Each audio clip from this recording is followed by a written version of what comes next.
Hi, ഭക്ഷണത്തിൻ്റെ കാര്യം പറഞ്ഞാൽ രണ്ട് തരത്തിലുള്ള ആൾക്കാരുണ്ട്. ഒന്ന് നന്നായിട്ട് ഭക്ഷണം ഉണ്ടാക്കാൻ ഇഷ്ടമുള്ളവർ, പിന്നെ രണ്ടാമത്തേത് നല്ല ഭക്ഷണം ടേസ്റ്റോട് കൂടി കഴിക്കാൻ ഇഷ്ടമുള്ളവർ. അപ്പം എൻ്റെ കാര്യം പറഞ്ഞു കഴിഞ്ഞാൽ ഞാൻ രണ്ട് കാറ്റഗറിയിലും പെടും. എനിക്ക് ഭക്ഷണം നല്ല ടേസ്റ്റോടെ ഉണ്ടാക്കി കൊടുക്കാനും ഇഷ്ടമാണ്, നല്ല സ്വാദായിട്ട് ഭക്ഷണം കഴിക്കാനും ഇഷ്ടമാണ്. അപ്പോൾ ഇന്നത്തെ ഈ വീഡിയോയിൽ ഞാൻ ചെയ്യാൻ പോണത് ഒരു അടിപൊളി എന്നാൽ വളരെ സിമ്പിളായിട്ട് ഉണ്ടാക്കാൻ പറ്റുന്ന ഒരു ചിക്കൻ ബിരിയാണിയാണ്. അപ്പോൾ നേരത്തെ വീഡിയോയിൽ ഞാൻ ചെയ്തിട്ടുണ്ടായിരുന്നു ഈസി ഹൈദരാബാദി ബിരിയാണി. ഇത് കുറച്ച് വ്യത്യാസമായിട്ട് എന്നാൽ വളരെ ടേസ്റ്റുമാണ്, നല്ല ഈസി ആയിട്ട് ചെയ്യാൻ പറ്റുന്ന ഒരു ബിരിയാണിയാണ്. അപ്പോൾ വീഡിയോ കണ്ടു നോക്കൂ. ഞാനിവിടെ 1 കിലോ ചിക്കൻ ഇതേപോലെ ചെറുതായിട്ട് അരിഞ്ഞിരിക്കുന്നതാണ് എടുത്തിരിക്കുന്നത്. ആദ്യം തന്നെ കുറച്ച് ഉപ്പ്, 2 table spoon Kashmiri chilli powder, 1/2 table spoon മഞ്ഞൾപ്പൊടി, 1 ടേബിൾ സ്പൂൺ ഗരം മസാല. ഞാനിവിടെ ഈ ബിരിയാണിക്ക് ആവശ്യമുള്ള ഇഞ്ചി വെള്ളുള്ളി പേസ്റ്റ് ഉണ്ടാക്കാൻ പോവുകയാണ്. അതിന് വേണ്ടിയിട്ട് ഇഞ്ചി വെള്ളുള്ളി പച്ചമുളകൊക്കെ ഒരേ അളവിലെടുത്തിട്ട് ഒരു ജാറിലിട്ടിട്ട് നന്നായി അരച്ചെടുത്ത് വെക്കുക. അപ്പം നമുക്ക് ഇന്ന് ബിരിയാണിക്ക് ആവശ്യമുള്ളത് എടുക്കുക, ബാക്കി ഫ്രിഡ്ജിൽ എടുത്ത് വെച്ചാൽ കേടേ വരില്ല. 1 ടേബിൾ സ്പൂൺ ഇഞ്ചി വെള്ളുള്ളി പേസ്റ്റ്, 1 പിടി പുതിനയില ചെറുതായിട്ട് അരിഞ്ഞത്, 1 പിടി മല്ലിയില ചെറുതായിട്ട് അരിഞ്ഞത്, 3 ചെറുനാരങ്ങയുടെ നീര്. ഇനി ഇതൊക്കെ ഒന്നിച്ച് ഇതേപോലെ പുരട്ടിയിട്ട് ഫ്രിഡ്ജിൽ അരമണിക്കൂർ വെക്കുക.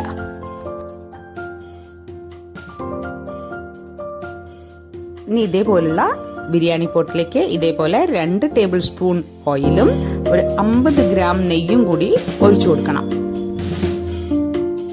എണ്ണ ഒന്ന് ചൂടാവുമ്പോൾ അതിലേക്ക് ഒരു 6 ഗ്രാമ്പൂ, ഒരു 4 കഷ്ണം പട്ട, കുറച്ച് ഷാഹി ജീര, കുറച്ച് പെരിഞ്ജീരകം, ബേ ലീവ്സ് എന്നിവ ഇട്ടിട്ട് മൂപ്പിച്ചെടുക്കണം.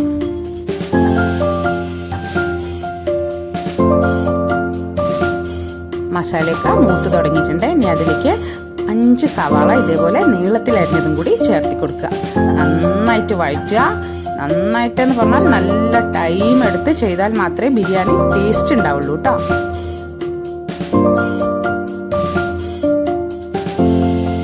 അഞ്ച് മിനിറ്റിന് ശേഷം 2 ടേബിൾ സ്പൂൺ ഇഞ്ചി വെള്ളുള്ളി പേസ്റ്റും കൂടി ആഡ് ചെയ്യണം. സവാളയുടെ നിറം കണ്ടോ മാറിയിരിക്കുന്നത്, നന്നായി വഴന്നു വന്നിട്ടുണ്ട്. ആ സമയത്ത്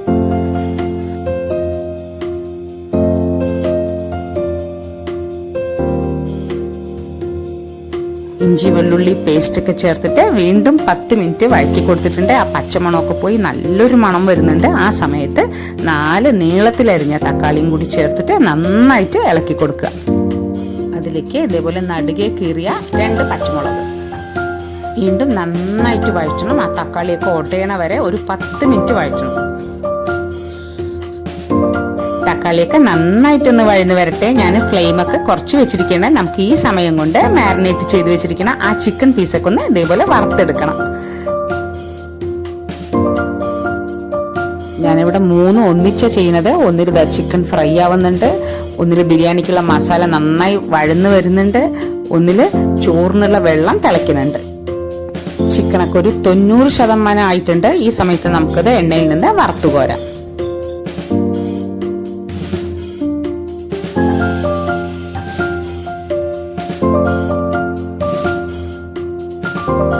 തക്കാളിയൊക്കെ നന്നായി വഴന്ന് വന്നിട്ടുണ്ട്. ഏകദേശം ഒരു 1/2 മണിക്കൂർ ആയിട്ടുണ്ട് ഈ സവാളയും തക്കാളിയൊക്കെ ഒന്നിച്ച് വഴറ്റാൻ തുടങ്ങിയിട്ട്. ഈ ബിരിയാണിയുടെ സ്വാദ് എന്ന് പറയുന്നത് തന്നെ ഈ തക്കാളിയും സവാളയൊക്കെ വഴറ്റുന്ന സമയമാണ്. ഇനി ഈ സമയത്ത് നമുക്ക് പൊടികളൊക്കെ ഇട്ട് കൊടുക്കാം. 2 table spoon Kashmiri chilli, 1 teaspoon മഞ്ഞൾപ്പൊടി, 2 teaspoon garam masala, 2 table spoon മല്ലിപ്പൊടി. പൊടിയൊക്കെ ചേർത്തതിന് ശേഷം 2 മിനിറ്റ് വീണ്ടും നന്നായിട്ടൊന്ന് വഴറ്റി കൊടുക്കുക. ഇനി അതിലേക്ക് 1 കപ്പ് പുതിനയിലയും 1 കപ്പ് മല്ലിയിലയും ഇട്ടിട്ട് നന്നായിട്ട് ഇളക്കുക. രണ്ടാമത്തെ ട്രിപ്പ് ചിക്കനും ആയിട്ടുണ്ട്. അത് ഞാൻ ആ എണ്ണയിൽ നിന്ന് കോരട്ടെ. ഇനി ആ മസാലയിലേക്ക് 5-6 ടേബിൾ സ്പൂൺ തൈരും കൂടി ചേർത്തിട്ട് നന്നായിട്ടൊന്ന് വീണ്ടും ഇളക്കണം. പാകത്തിനുള്ള ഉപ്പും കൂടി ഇട്ടിട്ട് ആ വറുത്ത് വെച്ചിരിക്കുന്ന ചിക്കൻ ഇതിലേക്ക് ആഡ് ചെയ്യുക.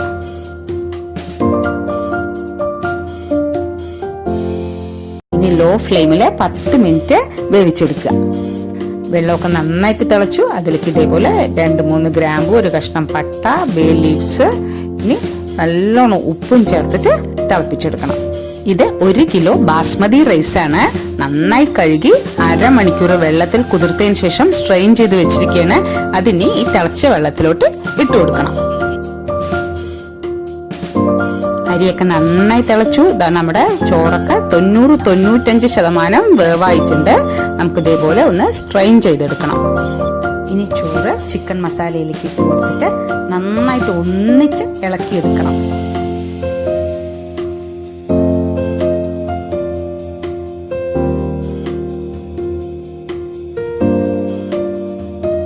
ടേസ്റ്റി ചിക്കൻ ബിരിയാണി റെഡി ആയിട്ടുണ്ട്. ഇനി ഇതുപോലെ മല്ലിയില തൂവി കൊടുക്കാം. വേണമെങ്കിൽ കാഷ്യൂനട്ടോ മുന്തിരിങ്ങയോ വറുത്ത് വെച്ചിരിക്കുന്ന ഓനിയനോ വെച്ച് നിങ്ങൾക്ക് ഗാർണിഷ് ചെയ്യാം. അരമണിക്കൂർ കഴിഞ്ഞ് സെർവ് ചെയ്യാം. ഇലയൊക്കെ കിട്ടാൻ സൗകര്യം ഉണ്ടെങ്കിൽ ഇതുപോലെ ഇല എടുക്കുക, വാട്ടുക, ബിരിയാണി അതിൽ വെച്ചതിന് ശേഷം ഒന്ന് പൊതിഞ്ഞ് കെട്ടി 10 മിനിറ്റിന് ശേഷം കഴിച്ചു നോക്കുക. അടിപൊളി ടേസ്റ്റ് ആയിരിക്കും. 1 കിലോ ബിരിയാണി അരിക്ക് ഇതേ മസാല അളവിൽ 1.5 കിലോ ചിക്കൻ വരെ ആകാം. ഈ ക്വാണ്ടിറ്റി കൊണ്ട് മാക്സിമം 10 പേർക്ക് വരെ ഊണ് കഴിക്കാവുന്നതാണ്. വീഡിയോ എല്ലാവരും കാണണം. ഇഷ്ടമാവുന്ന ഉറപ്പായിട്ട് വിശ്വസിക്കുന്നു. അപ്പോൾ വീണ്ടും ഒരു വീഡിയോ ആയിട്ട് അടുത്തതിനെ കാണാം. Till then bye, take care.